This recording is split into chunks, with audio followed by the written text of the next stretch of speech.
Você que nos acompanha no Bíblia Fácil, o que está acontecendo no mundo cristão hoje é que esse livro está sendo deixado de lado.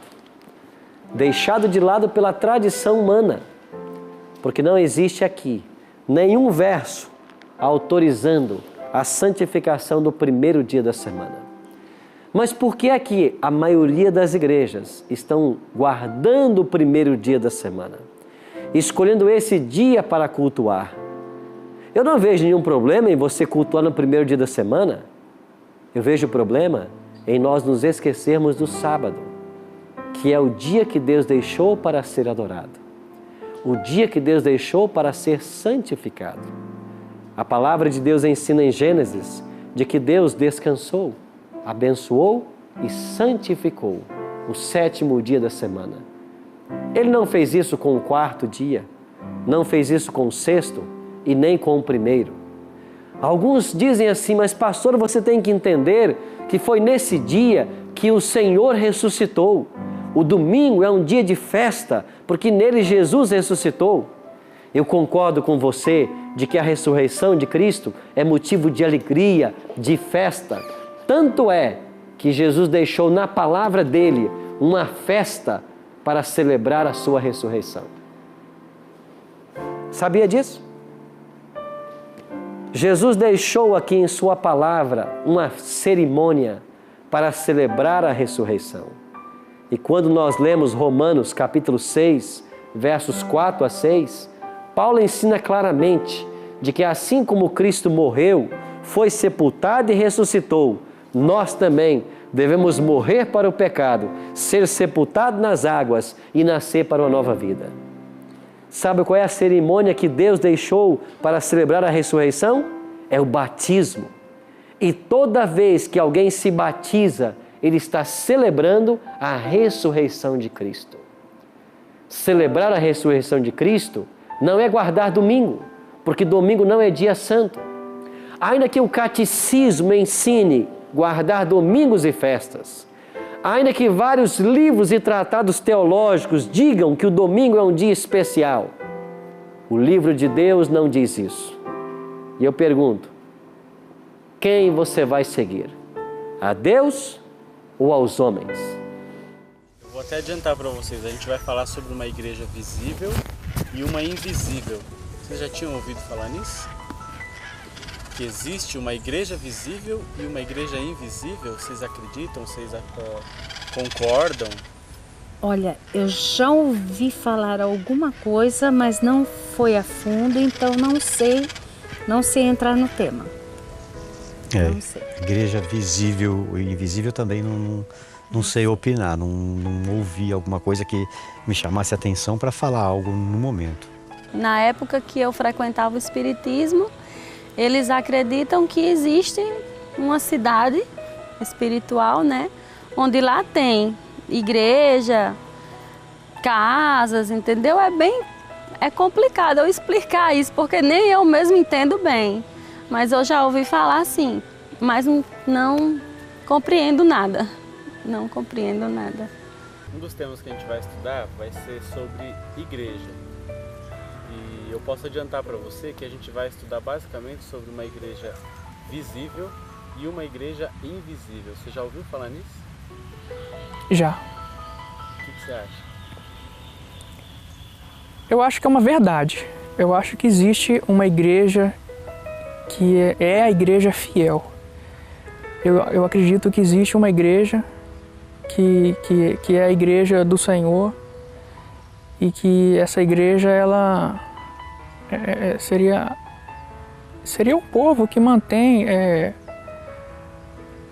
se mantém na direção de Deus. Seria a igreja visível do Senhor, uma igreja mesmo, uma instituição mesmo.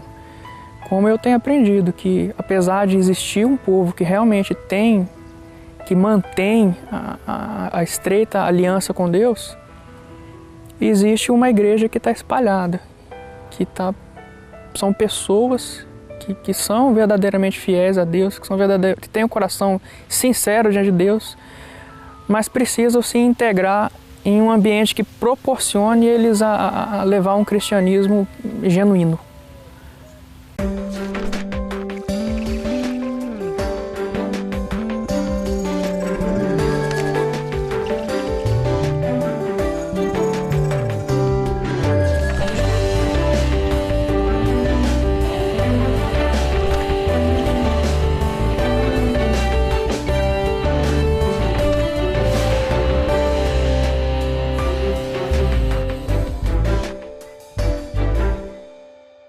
Olá, amigos da Novo Tempo, sejam bem-vindos ao programa Bíblia Fácil. Que alegria poder estar junto com vocês em mais um tema da Palavra de Deus. Hoje vamos aprender sobre a igreja.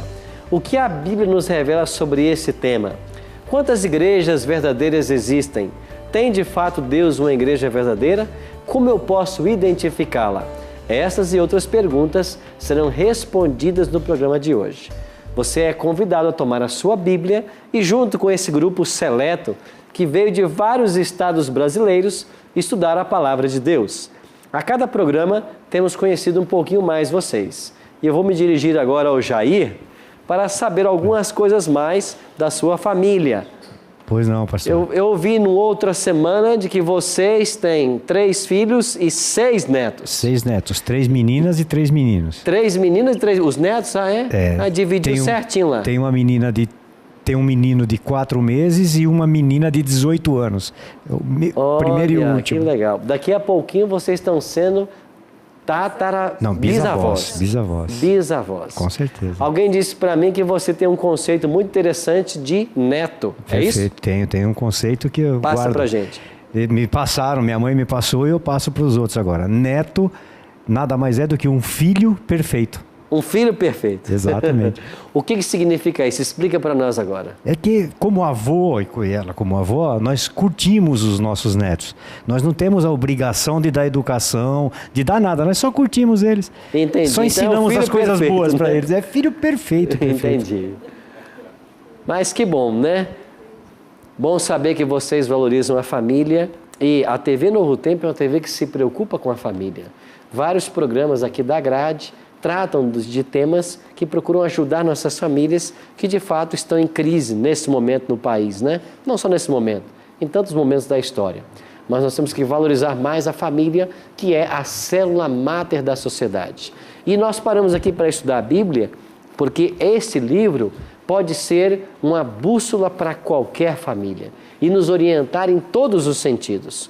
Por isso você é bem-vindo ao nosso programa. Tome a sua Bíblia e vamos agora estudar juntos a Palavra de Deus. Antes, nós iremos, como de costume, fazer uma oração.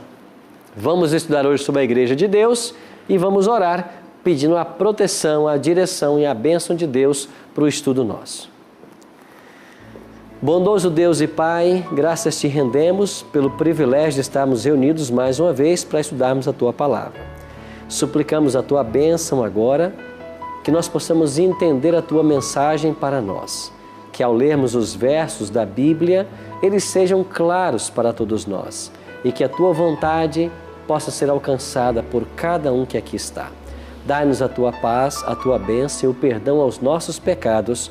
Te oramos em nome de Cristo. Amém. Pois bem, todos aqui um dia já pisaram em uma igreja, eu imagino, certo? Você que nos assiste em casa, por certo você deve ter o hábito de ir a alguma igreja para cultuar a Deus, para adorá-lo. Todos nós conhecemos esse homem, não? Pelo menos pela fama. Oscar Niemeyer. Ele faleceu no dezembro do ano passado, dia 5 de dezembro do ano passado, me parece com 104 anos de idade. Um tremendo cidadão. Projetou o Brasil, principalmente nessa área da arquitetura, com a sua inovação. Eu estava vendo a quantidade de obras projetadas e acompanhadas por Oscar Niemeyer. De fato, é de admirar o trabalho que ele realizou ao longo de sua vida. Recentemente foi publicada essa obra de Oscar Niemeyer sobre as igrejas que ele projetou. E entre esta obra está a Igreja Adventista da Faculdade Adventista da Amazônia, a FAAMA. Um lindo projeto arquitetônico, e o que me chamou a atenção nesse projeto é que logo à chegada você percebe que toda a estrutura de cobertura da igreja, ela apoia-se na cruz. Bem sugestivo o projeto. Somente uma mente como Oscar Niemeyer para projetar algo assim. Igreja fala ao nosso coração. Quando pensamos em igreja, pensamos em um local aconchegante, onde a palavra de Deus é estudada, onde as pessoas são aceitas com todos os seus problemas, suas lutas. Agora, tem Deus uma igreja nessa terra? Segundo uma enciclopédia publicada em Oxford recentemente, existem no mundo mais de 35 mil religiões. Quando uma pessoa quer seguir uma religião, ele fica totalmente confuso em que direção caminhar. Por isso que hoje, ao estudarmos sobre esse tema, nós vamos descobrir o plano de Deus com relação à igreja. No Antigo Testamento, antes de Cristo, a adoração em Israel era centralizada no santuário. De fato, o santuário era o centro da adoração em Israel. Na Bíblia, 45 capítulos da Bíblia são destinados apenas para falar do santuário. O santuário era tão importante para o povo judeu que 91 dias por ano eles passavam no santuário. 91 dias por ano. O trabalho era tão central no santuário que havia aqui mais de 30 mil pessoas servindo no santuário, empregados do santuário. E todos os anos havia a festa da expiação, do dia da expiação, quando a nação inteira se voltava para um cerimonial que acontecia no local santíssimo do santuário. Nós já aprendemos aqui de que esse sistema de sacrifícios de animais no santuário vigorou até a morte de Cristo. Quando Cristo veio, ele frequentou a várias sinagogas. E aquela tenda móvel, chamada de santuário, deu lugar ao Templo de Salomão. O Templo de Salomão foi destruído por Nabucodonosor, rei da Babilônia, no ano 586 a.C. Por volta do ano 516, esse templo foi reinaugurado e reformado e recebeu o nome de Templo de Zorobabel, que era o governador da Judéia nessa ocasião. Por volta do ano 28 a.C., Herodes reformou o Templo de Zorobabel. E agora o templo passou a se chamar o Templo de Herodes. E é esse templo que Cristo visita. É desse templo que ele expulsa os cambistas que vendiam ali animais, que mercadejavam com as ofertas. Além de ir ao templo, Jesus também ia à sinagoga. Qual é a origem da sinagoga? A sinagoga se originou com os judeus cativos em Babilônia. Quando eles foram levados para a Babilônia e ficaram longe do templo, e o templo fora destruído, eles começaram a organizar pequenas casas de culto, onde houvesse um ajuntamento de pelo menos 10 a 12 adultos, ali poderia ser organizada uma sinagoga. Ao voltarem para Jerusalém, sua terra natal, os judeus trouxeram o costume de construir sinagogas. E Jesus esteve visitando várias delas. Enquanto aqui na terra, Jesus Cristo fundou a igreja cristã. Interessante que o povo de Deus no Antigo Testamento era o povo judeu, era a nação escolhida. Agora no Novo Testamento, o povo judeu deixou de ser a nação escolhida de Deus. Isso porque eles rejeitaram o plano de Deus. E no ano 34 de nossa era, quando Estevão foi apedrejado, o apedrejamento de Estevão, um dos diáconos da igreja primitiva, selou definitivamente a rejeição de Israel como nação. Como indivíduos, eles podem ser salvos. Como nação, não são mais a nação escolhida de Deus. E Cristo fundou então a igreja cristã. Quem é o fundamento desta igreja? O apóstolo Paulo, em 1 Coríntios capítulo 3, olha para o versículo 11, o que Paulo quer nos ensinar. 1 Coríntios capítulo 3, verso 11, na página 137 do Novo Testamento. Página 137 do Novo Testamento. Você que nos acompanha em casa, talvez a paginação não confira, mas o texto é o mesmo da sua Bíblia. 1 Coríntios 3, verso 11, assim leio. Porque ninguém pode lançar outro fundamento além do que foi posto, o qual é Jesus Cristo. Qual é o fundamento da igreja? Jesus Cristo. E eu queria que você abrisse sua Bíblia também no Evangelho de São Mateus e que nós esclarecêssemos mais um detalhe importante. Mateus capítulo 16, na página 16. Olha o que diz o versículo 18. Mateus 16, verso 18. Cristo diz assim para Pedro: também eu te digo que tu és Pedro, e sob esta pedra edificarei a minha igreja, e as portas do inferno não prevalecerão contra ela. É muito fácil ler esse texto e pensar que Pedro seja a pedra sobre a qual Cristo estabeleceu sua igreja.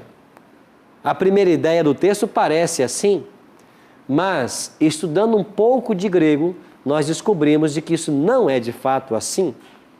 Quando você vai para o original, você descobre de que existem duas palavras diferentes aqui no texto. Uma delas é Petra, que significa pedra. E outra palavra é Petros, que significa Pedro. Também significa uma pequena pedra, um seixo movediço, fácil de se quebrar. Originalmente, Cristo está dizendo: tu és Petros, e sob esta pedra edificarei a minha igreja. A igreja não foi estabelecida sobre Pedro, mas sobre Cristo. Porque Pedro não poderia ser o fundamento da igreja por ser um pecador. E alguns instantes depois dessa ocasião, você tem Pedro negando a Cristo. O próprio Pedro vai dizer no livro que ele escreveu que Jesus é a pedra. Vá lá para o livro de Pedro, bem no finalzinho da Bíblia. 1 Pedro, capítulo 2, versículo 4, página 191 do Novo Testamento. Você que nos acompanha em casa, olha o que Pedro vai dizer sobre quem é a pedra. Jesus havia dito para ele: tu és Petros, mas sobre esta pedra edificarei a minha igreja. Jesus edificou a igreja cristã sobre ele mesmo. E Pedro escreveu assim, em 1 Pedro capítulo 2, verso 4, chegando-vos para ele a pedra que vive, rejeitada sim pelos homens, mas para com Deus eleita e preciosa. Versículo 7, para vós outros, portanto, os que credes, é a preciosidade, mas para os descrentes, a pedra que os construtores rejeitaram, essa veio a ser a pedra principal, angular, pedra de tropeço e rocha de ofensa. São estes os que tropeçam na palavra, sendo desobedientes, para a qual também foram postos. Você percebe que Pedro está reconhecendo Cristo ser a pedra? A igreja cristã não foi fundada sobre Pedro, mas foi fundada sobre a pedra, que é o próprio Cristo. Agora, Paulo, escrevendo aos Efésios, também vai dizer que os apóstolos fazem parte do fundamento da igreja. É claro que os apóstolos lançaram as bases teológicas da igreja, que eles receberam do próprio Cristo, mas o fundamento da igreja é o próprio Jesus Cristo. Um outro detalhe. Aqui está Efésios 2:20. O apóstolo Paulo escreveu em Efésios 2:20, edificado sobre o fundamento dos apóstolos e profetas, sendo ele mesmo, Cristo Jesus, a pedra angular. O apóstolo Paulo também reconheceu ser Cristo a pedra angular, a pedra de esquina, o fundamento da igreja. Logo, a igreja cristã foi fundada sobre o próprio Cristo. E esta igreja cristã, ela possuiria as características da igreja verdadeira. Vamos ler alguns textos que vão apontar para nós algumas características para nós descobrirmos aonde se encontra a igreja verdadeira. Primeiro texto, 1 Timóteo capítulo 3, verso 15. Página 172 do Novo Testamento. 1 Timóteo 3, verso 15. Assim escreveu Paulo a Timóteo, para que se eu tardar, fique ciente de como se deve proceder na casa de Deus, que é a igreja do Deus vivo. O que mais disse Paulo? Coluna e baluarte da verdade. A igreja de Deus deve ser uma coluna e um baluarte da verdade. Ou seja, a igreja de Deus deve defender todas as verdades que esse livro apresenta. Não deve ser seletiva na mensagem bíblica. Não deve optar por um testamento ou outro. Não deve optar por essa doutrina ou aquela. Não deve optar por esse mandamento ou aquele. Não. Deve defender toda a Bíblia. Essa é a primeira característica da igreja verdadeira. Um outro detalhe. A igreja verdadeira teria uma missão na terra. Essa missão foi comissionada pelo próprio Cristo. E aqui em Mateus, capítulo 28, nós encontramos a grande comissão dada por Cristo aos discípulos. Mateus, capítulo 28, versos 19 e 20. Assim disse Cristo: Ide, portanto, fazei discípulos de todas as nações, batizando-os em nome do Pai, do Filho e do Espírito Santo, e ensinando-os a guardar todas as coisas que vos tenho ordenado. E eis que estou convosco todos os dias, até a consumação dos séculos. Jesus ordenou que esta igreja se tornasse coluna e baluarte da verdade, que pregasse o Evangelho contido na palavra, que batizasse em nome do Pai, do Filho e do Espírito Santo, e que ensinasse as pessoas a guardar todas as coisas que Cristo disse em sua palavra. Você percebe mais uma vez que a igreja verdadeira, ela tem uma mensagem e ela tem uma missão. A mensagem é o Evangelho e a missão é pregar o Evangelho eterno. Agora Jesus falou: ide fazer discípulos do brasileiro. É assim que está escrito? Ide fazer discípulos no México. Ide fazer discípulos em algum local específico da terra? Não. Ide fazer discípulos da onde? Todas as nações. Isso indica o que para você e para mim? Que a igreja verdadeira, ela tem que ser uma igreja mundial. Você percebe a missão da igreja? Se a missão da igreja é mundial, a igreja tem que ser uma igreja presente no mundo inteiro.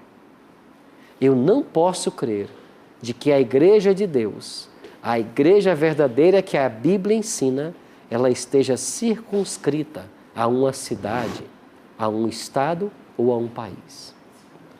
Nós iremos para um breve intervalo comercial e quando voltarmos, iremos continuar aprendendo sobre a igreja de Deus. Fique sintonizado, já já estaremos de volta. Talvez eu esteja falando com alguém que até hoje frequentou um local onde a palavra de Deus não é exaltada, onde a lei de Deus não é guardada. Deus faz um apelo para você agora. Busque a igreja que guarda os mandamentos de Deus, que tem a fé de Jesus. Busque a igreja que tem um compromisso com a palavra, que ensina do Gênesis ao Apocalipse, que acredita ser o verdadeiro cristianismo, a prática destes ensinamentos e o amor a Deus e ao próximo.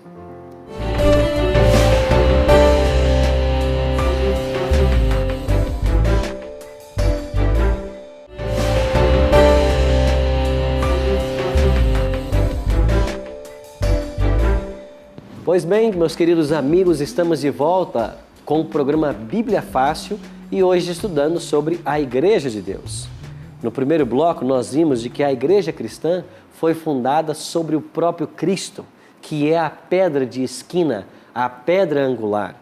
Esta igreja verdadeira, ela contém toda a verdade da Bíblia e ela tem uma missão, que é pregar essa verdade a todos os povos, nações, multidões e línguas. Logo, a igreja verdadeira de Deus, que ele suscitaria no tempo do fim, tem que ser uma igreja presente no mundo inteiro e não apenas uma igreja local.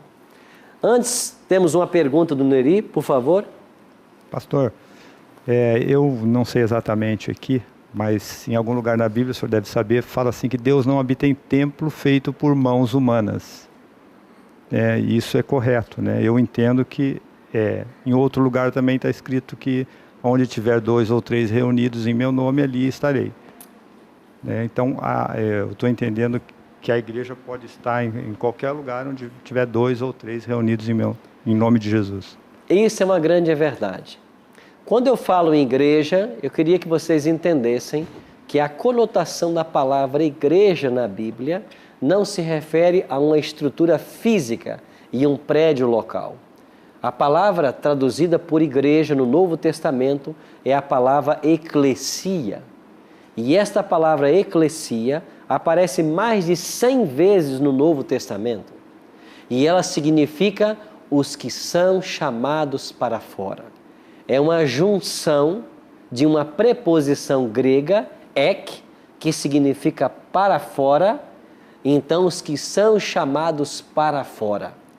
Ser membro da igreja é aquele que recebeu o Evangelho de Cristo e vai para fora anunciá-lo. Este povo que recebeu a mensagem de Cristo e anuncia o Evangelho de Cristo, eles são chamados de igreja. E esse povo tem que estar presente em todas as partes do planeta, porque a missão que eles receberam de Cristo foi uma missão de alcançar o mundo inteiro. Então você perguntou bem, porque tem que ficar claro de que a Bíblia, quando fala de igreja, ela não está falando de um prédio, de uma estrutura física. Igreja na Bíblia são as pessoas, o ajuntamento dos crentes. Onde nós nos ajuntarmos, aí estará a igreja, independente do espaço físico. Agora, quais são as características que a Bíblia apresenta desse grupo de crentes, denominado igreja? Nós já vimos aqui que eles têm que pregar a verdade de Deus, que eles têm que batizar em nome do Pai, do Filho e do Espírito Santo, que eles têm uma missão mundial, pregar o Evangelho em todas as tribos, línguas, povos e nações. E eu terminei o outro bloco dizendo de que a Igreja de Deus não pode estar circunscrita a uma cidade, um estado ou a um país. Ela tem que evangelizar o mundo, porque a missão dela é uma missão mundial. Um outro detalhe. Quais são as características que o Apocalipse revela sobre a igreja verdadeira? Aqui no capítulo 12 de Apocalipse, olha o que diz a palavra de Deus. Apocalipse 12, versículo 17, página 207. Você que nos acompanha em casa, Apocalipse 12, verso 17, aqui nós temos as características da igreja verdadeira. Assim diz a palavra: irou-se o dragão contra a mulher. No Apocalipse, quem é o dragão? Satanás. Quem é a mulher?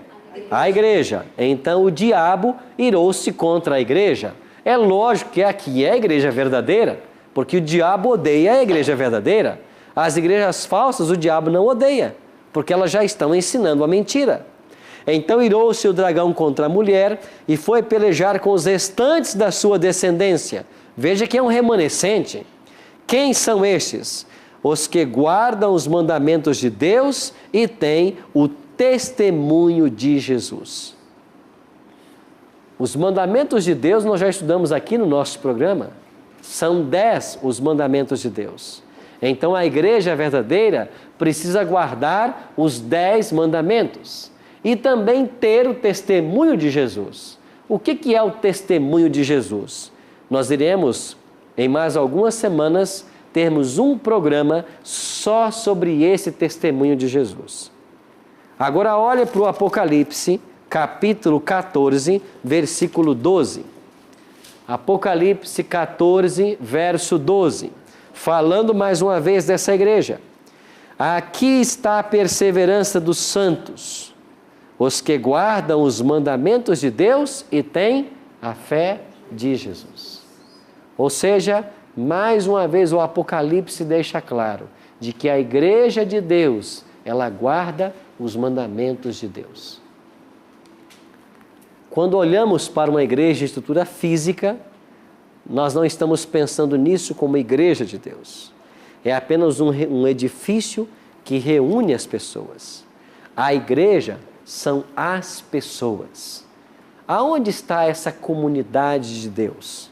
São aqueles que guardam os mandamentos de Deus e têm a fé em Jesus. Amigo? Pastor, uma pergunta dividida em duas. Sim. Primeira pergunta, não é uma pergunta, mas mais uma colocação. Me incomodava muito participar de uma determinada, vamos dizer assim, congregação determinada.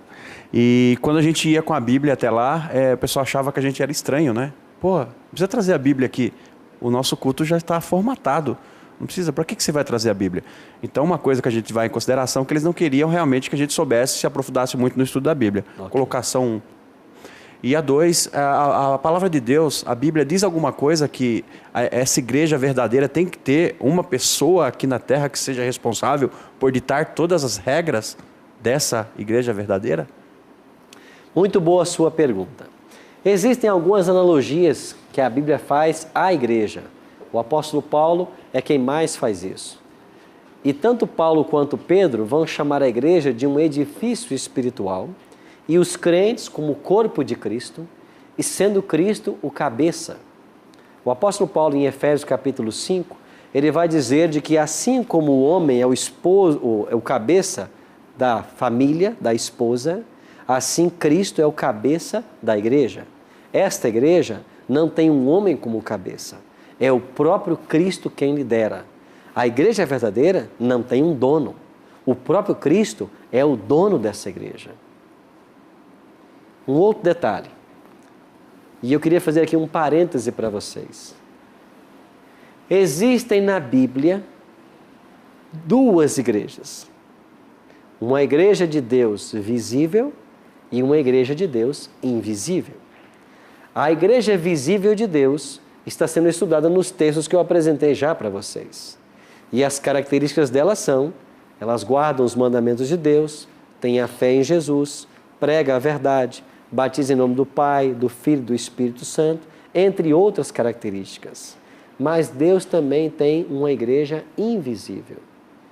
Dê uma olhadinha para o livro do Evangelho João.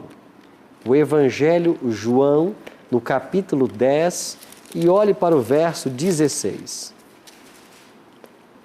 São João 10, 16, na página 87. João 10, 16 diz assim: ainda tenho outras ovelhas, não deste aprisco, a mim me convém conduzi-las. Elas ouvirão a minha voz, então haverá um rebanho e um pastor.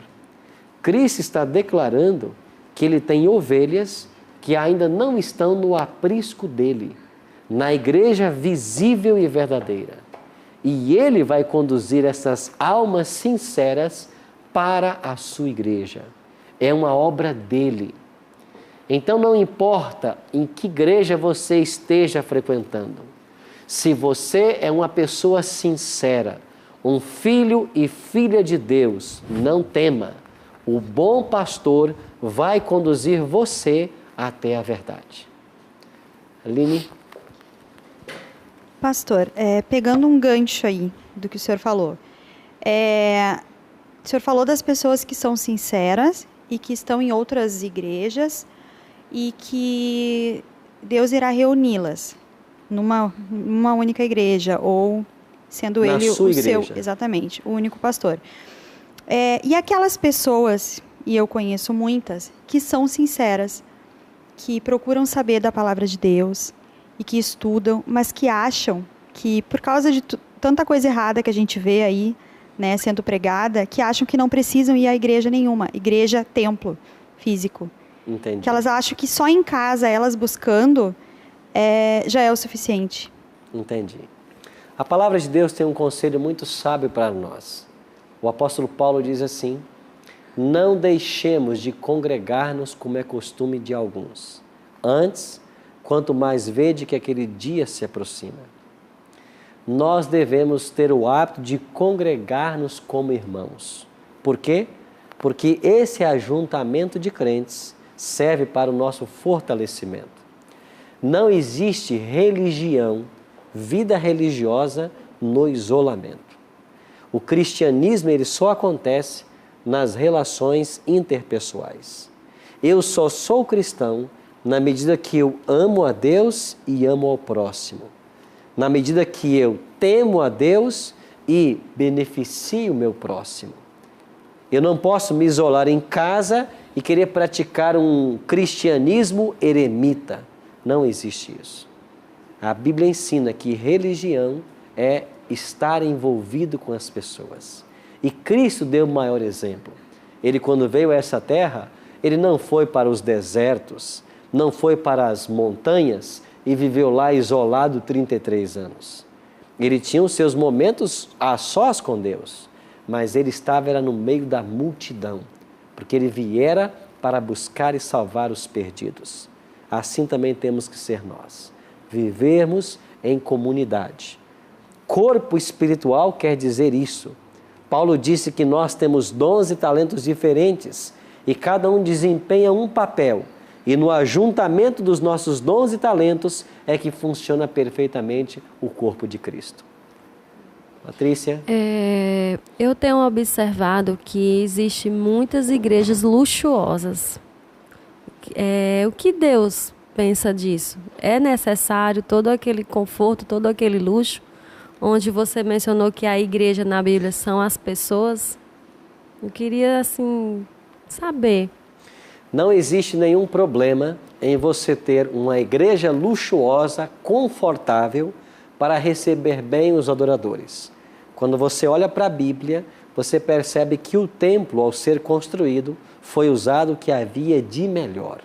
E havia tanta reverência na construção do templo, que durante a construção não se ouviu uma única martelada, porque todas as pedras tinham que ser lapidadas e trazidas prontas para serem encaixadas, para que não houvesse barulho onde seria a casa de Deus.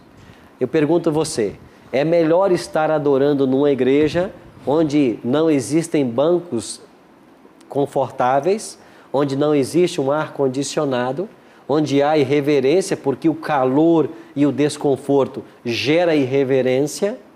Ou é melhor estar num ambiente onde existem bancos confortáveis, ar-condicionado, se possível, para que o ambiente seja o mais reverente possível? Então, se nós estamos buscando a reverência para adorar a Deus da forma devida, isso é louvado. Agora, se eu estou construindo um templo para a glória humana, se Deus é perdido de vista, perdeu-se o objetivo da existência dessa igreja. O certo é que Deus tem uma igreja invisível. Esta igreja é composta de pessoas sinceras em todas as denominações. E estas pessoas sinceras, cedo ou tarde, elas entrarão em contato com as verdades da palavra de Deus. E quando isso acontecer, elas irão tomar sua decisão. Sabe por quê? Porque Cristo, Supremo Pastor, vai convidá-las para o seu aprisco. Talvez eu esteja falando com alguém que até hoje frequentou um local onde a palavra de Deus não é exaltada, onde a lei de Deus não é guardada. Deus faz um apelo para você agora. Busque a igreja que guarda os mandamentos de Deus, que tem a fé de Jesus. Busque a igreja que tem um compromisso com a palavra, que ensina do Gênesis a Apocalipse, que acredita ser o verdadeiro cristianismo, a prática destes ensinamentos e o amor a Deus e ao próximo. Nós ouviremos mais uma música agora. E enquanto ouvirmos, vamos nos perguntar: o Senhor está me conduzindo a um local reservado para mim? Deus vai falar agora ao nosso coração. Ouçamos.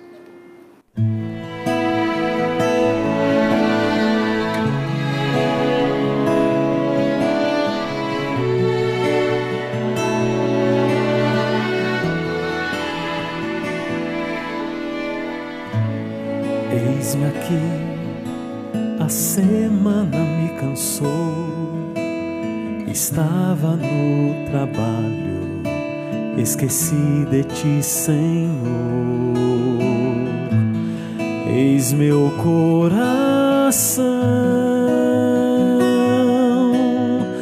toma em tuas mãos.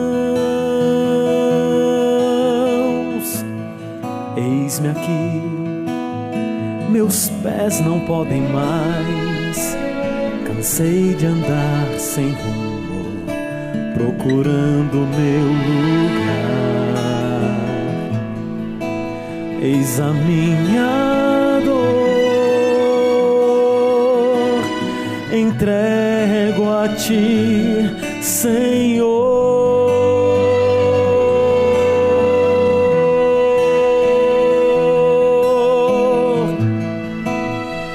Cura teu povo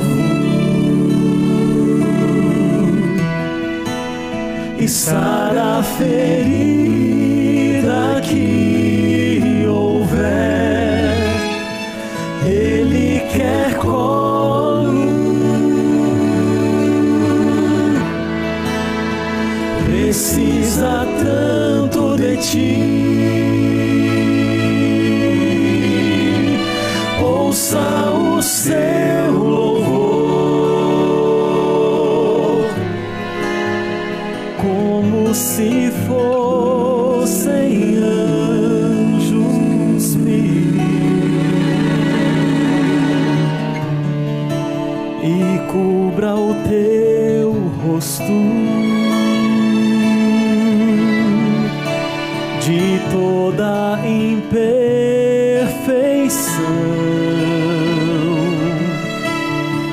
e cumpra em nós o teu querer.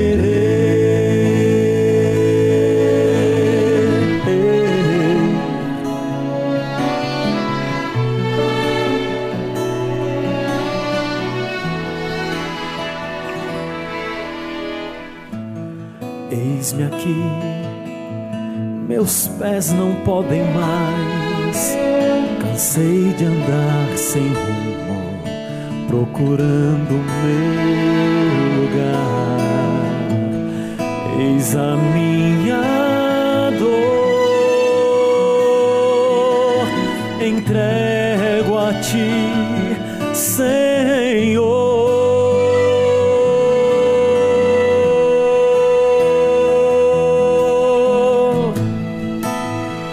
Cura teu povo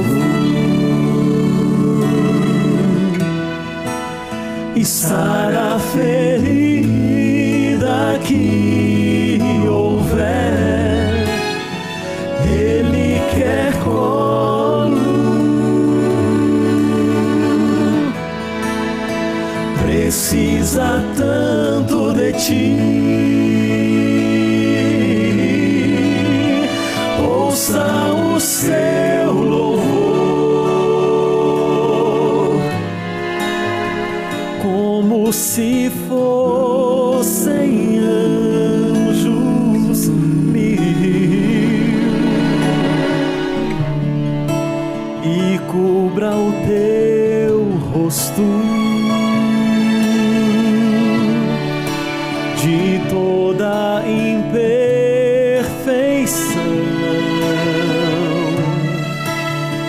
e cumpra em nós o teu querer.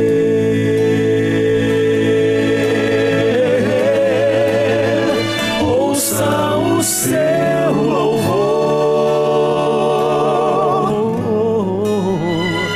como se fossem anjos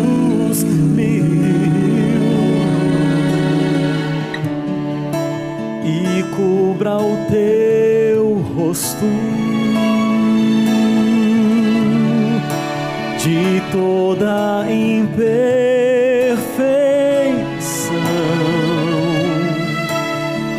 e cumpra em nós o teu querer.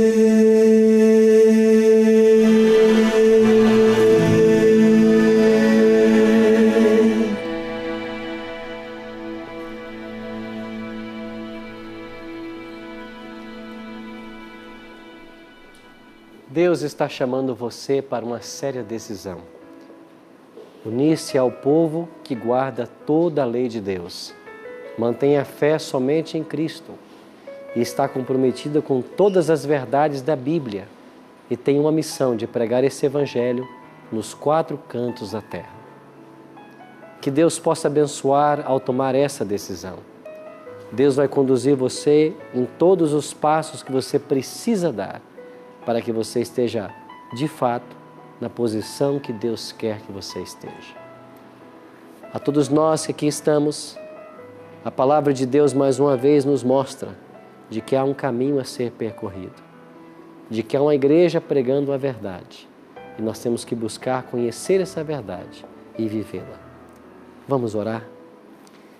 Pai Santo, louvamos ao Teu nome, porque sabemos que o Senhor tem nessa terra uma igreja que exalta a Tua palavra, que prega todas as verdades que nela está contida e que está trabalhando para preparar um povo para a Tua breve volta.